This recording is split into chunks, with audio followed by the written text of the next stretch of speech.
আল্লাহ পাক কোরআনে বলছেন ওয়ালা তুসাল্লি আলা আহাদিম মিনহুম মাতা আবাদা। হে নবী, আপনার উম্মতকে শিক্ষা দিন, আজকের পর থেকে কোন মুশরিক, কোন মুরতাদ কারোর কোন নামাজে জানাজা পড়া যাবে না। কোরআন থেকে প্রমাণ হলো কোন ওয়াহাবি নামাজে জানাজা পড়া যাবে না, এটা হারাম হারাম।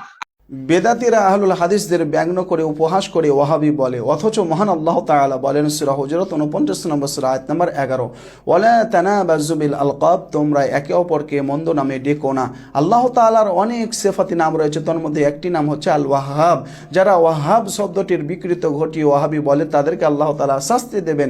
সূরা আরাফ 7 নম্বর সূরা আয়াত নম্বর 180, ওয়াযারুল লাযীনা ইউলহিদুনা ফি আসমাইহি সাইজুজাউনা মা কানু ইয়ামালুন, তাদের ছেড়ে দাও যারা আল্লাহ তাআলার নামে বিকৃতা ঘটায়, তাদের কর্মফল হিসেবে আল্লাহ তাআলা তাদেরকে শাস্তি দেবেন।